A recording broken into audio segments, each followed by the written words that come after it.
আপোনালোক সকলোৱে ইতিমধ্যে অৱগত যে আমাৰ মৰমৰ জুবিন গাৰ্গৰ যিটো পোষ্টমৰ্টেম কৰা কথা আছিল, পোষ্টমৰ্টেমৰ কাম সম্পূৰ্ণ হ'ল আৰু এতিয়া জুবিন গাৰ্গৰ পাৰ্থিৱ শৰীৰ আমাৰ ভাৰতৰ ৰাষ্ট্ৰদূত বা আমাৰ যিখিনি বিষয়া আছে বা জুবিনৰ বন্ধু আছে তেওঁলোকক অৰ্পণ কৰি দিয়া হৈছে।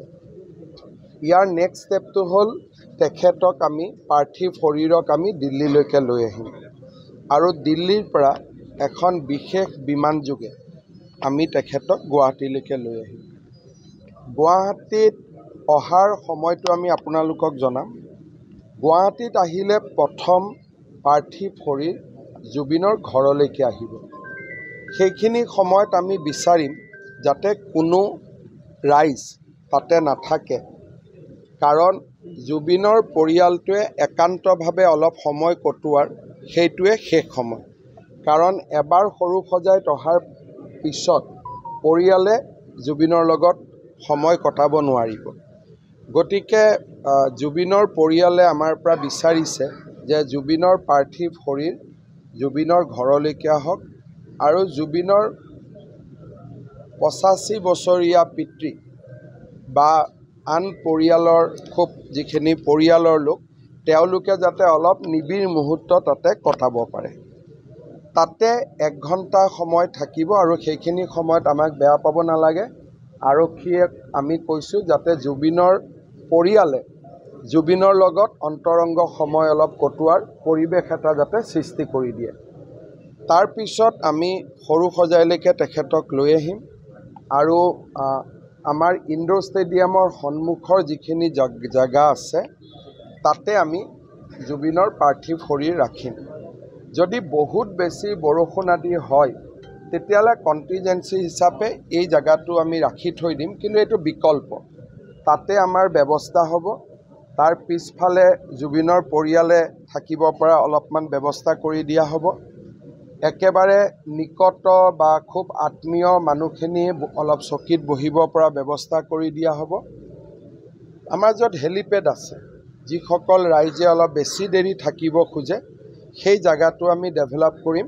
আমাৰ ইয়াৰ যিখিনি মাল্যৰ্পণ আদি হৈ থাকিব তাতে আমি চায়ো থাকিব পাৰিম আৰু গুৱাহাটীত বাকী যিমান আমাৰ ভিজুৱেল প্লেটফৰ্ম আছে তাতো আমি গোটেই আমাৰ ইয়াত শ্ৰদ্ধাঞ্জলি অনুষ্ঠানটো আমি পোনপটীয়াকৈ দেখুৱাই থাকিম। আমি জানো যে আমাৰ ইয়াৰ টেলিভিশ্যন সকলেও দেখুৱাই থাকিব। তথাপিতো যিসকল ইয়াত কিছু সময় থাকিব খোজে তেওঁলোকৰ কাৰণে আমি থকাৰ ব্যৱস্থা কৰি দিম। আমি এনাফ টয়লেটছ আদিৰো ব্যৱস্থা কৰিম, খোৱা পানীৰো ব্যৱস্থা কৰিম আৰু অহাকালি আমি এইটো চিন্তা কৰিছোঁ যে নেশ্যনেল হাইৱেত আমি ট্ৰাকছ আদি সোমাব নিদিম। বাইহাটা চাৰিআলিত তেওঁলোক যাবগৈ, যাতে ইয়াত থকা পাৰ্কিং লটছখিনি আমি ল'ব পাৰোঁ, কাৰণ অসমৰ বিভিন্ন জেগাৰ পৰা মানুহ আহিব। আৰু অহাকালি ৰবিবাৰ আছে, অহাকালি বন্ধ দিয়াৰ কোনো প্ৰাসংগিকতা নাই, কিন্তু যিদিনাখন জুবিনৰ অন্তিম সংস্কাৰ হ'ব সিদিনাখন আমি বিদ্যালয় মহাবিদ্যালয় আদি নিশ্চিতভাৱে আমি বন্ধ দিম। এতিয়ালৈকে এইখিনি ব্যৱস্থা আমি কৰিছোঁ। মই আশা কৰিছোঁ যে কালি নিচেই পুৱাতে 6 বাজি বা 7 বাজি নিচেই পুৱাতে আমি জুবিনক গুৱাহাটীত পাম। আজিৰ দিনটো আমি আগ্ৰহেৰে অপেক্ষা কৰিব লাগিব।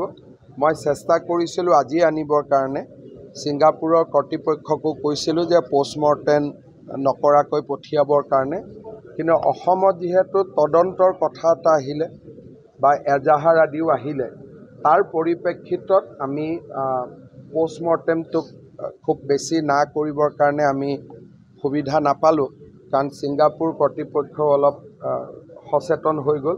ইয়াৰ ফিডবেকখিনি তেওঁলোকেও পায়। সেইকাৰণে আজি অনাৰ যিটো প্ৰচেষ্টা সেইটোত আমি সফল নহ'লোঁ, কিন্তু আজি নিশাৰ ভিতৰতে তেখেত দিল্লীলৈ আহিব আৰু দিল্লীৰ পৰা আমি বিশেষ বিমানেৰে তেখেতক গুৱাহাটীলৈ লৈ আহিম।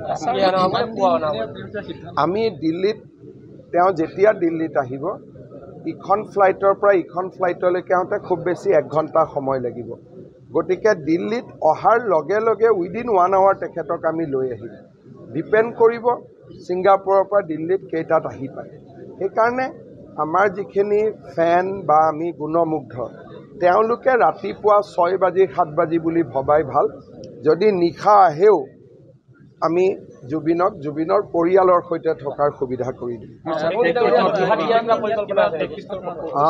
যোৰহাটৰ পৰা ৰাইজে দাবী কৰিছে যে তেজপুৰত জ্যোতি বিষ্ণু আছে গুৱাহাটীত ভূপেন হাজৰিকা আছে যোৰহাটত জুবিন গাৰ্গ থাকিব লাগে জুবিনৰ গুণমুগ্ধ যোৰহাটৰ ৰাইজে বিশেষকৈ উজনি ৰাইজে আমাক যথেষ্ট অনুৰোধ কৰিছে কিন্তু এই বিষয়ে মই যোৱাকালিয়ে কৈছোঁ যে চৰকাৰে অকলে সিদ্ধান্ত ল'ব খোজা নাই আমাৰ অসম সাহিত্য সভা সদৌ অসম ছাত্ৰ সন্থা বা আমাৰ যিখিনি শিল্পী আছে জুবিনৰ লগত যথেষ্ট জীৱনটো নিবিড়ভাৱে কটালে আমি তেওঁলোকৰ লগত আলোচনা কৰিম আৰু পৰিয়ালৰ যিটো ভিউ সেইটোতো আটাইতকৈ গুৰুত্বপূৰ্ণ যে পৰিয়ালে কি বিচাৰে গতিকে এই গোটেই কথাখিনি পতাৰ পিছতহে আমি অন্তিম সংস্কাৰৰ সিদ্ধান্ত ল'ম আৰু এই বিষয়ে কথা পাতিবৰ কাৰণে মই ৰণোজ পেগু বিমল বৰাক দায়িত্ব দিছোঁ তেওঁলোকে দল সংগঠন কলা কুশলী